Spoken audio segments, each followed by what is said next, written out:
ఏపీలో కూటమి ప్రభుత్వం అధికారంలోకి వచ్చాక తమకు తీరని ద్రోహం చేసిందంటూ విశాఖలోని జీవీఎంసీ గాంధీ విగ్రహం వద్ద వాలంటీర్లు నిరసన చేపట్టారు. ఎన్నికలకు ముందు ఇచ్చిన మాట ప్రకారం వాలంటీర్ వ్యవస్థను కొనసాగించాలని, నెలకు 10,000 రూపాయల జీతం ఇవ్వాలని డిమాండ్ చేశారు.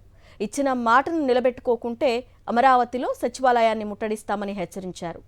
మహిళలకు అండగా ఉంటానన్న పవన్ కళ్యాణ్ వాలంటీర్లుగా ఉన్న మహిళలకు అన్యాయం జరిగితే ఏం చేస్తున్నారని నిలదీశారు.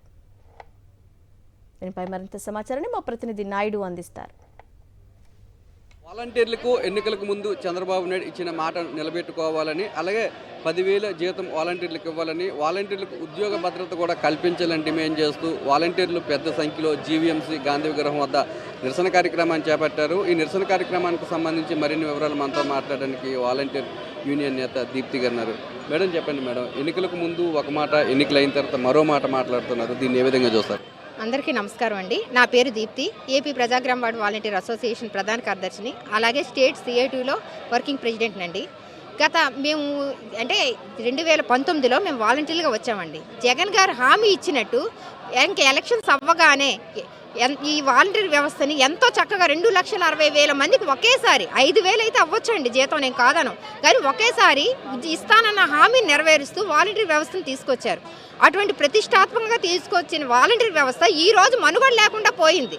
ఎందుకంటే గత ప్రభుత్వం దగ్గర ఉన్నప్పుడు మేము చాలా వర్కులు చేసామండి. కాకపోతే అందరూ ఏమనుకుంటున్నారంటే వాలంటీర్ అప్పుడు ప్రభుత్వం తీసుకున్నారు కనుక వీళ్ళు వైసీపీ కార్యకర్తలు అన్న ఒక నినాదం అయితే మాత్రం మాకు మా మీద పెట్టేశారు వీళ్ళు వైసీపీ కార్యకర్తలని. కానీ వైసీపీ కార్యకర్తలు అయితే అప్పుడు జగన్ గారు ఇచ్చిన ప్రతి పథకాన్ని మేము ఎలాగంటే ప్రజల్లోకి తీసుకువెళ్ళాం. అప్పుడు వైసీపీ ప్రభుత్వం మాకు చెప్పాలి కదా, అటు ఏ ప్రభుత్వానికి మీరు చేయొద్దు, ఓన్లీ వైసీపీ వాళ్ళకి మాత్రమే మీ పథకాలు అందించండి, లేదా మీరు చేస్తున్న సేవలు వైసీపీ వాళ్ళకి మాత్రమే చేయండి అని చెప్పాలి కదా. ఏ రోజు మాకు ఆ ప్రభుత్వం అలా చెప్పలేదండి. ప్రతి ఒక్క ఇంటికి, ప్రతి ఒక్క గడపకి మా పథకం వెళ్ళింది. ఏ పథకాన్ని మేము తీసుకెళ్ళాం. వాళ్ళు ఏ పార్టీ అన్నది కూడా మేము ఆలోచించలేదు. ఆ రోజు రాత్ర పగలని కూడా మేము ఆలోచించలేదు. ఏడు చెప్తే ఆ వరకు మేము చేసుకుంటూ వచ్చాం. అలాంటిది ఎలక్షన్ టైంలో ఈ కూటమి ప్రభుత్వం అన్నది వాలంటీర్లకు 10,000 ఇస్తాము, ఖచ్చితంగా వాలంటీర్లు ఉంచుతాము, మేము ఎట్టి పరిస్థితిలో తీయము అని చెప్పి అటు చంద్రబాబు నాయుడు గారు అవనివ్వండి, ఇటు పవన్ కళ్యాణ్ గారు అవనివ్వండి, వీళ్ళిద్దరూ కూడా ఖచ్చితంగా వాలంటీర్లు ఉంచుతామనే ఒక మాటతో చాలా మంది వాలంటీర్లు లేట్ చేశారంటే ఈ 10,000 జీతం అంటే ఎవరికైనా ఆశ ఉంటుంది, చిన్న కుటుంబాలు అందరూ కూడా.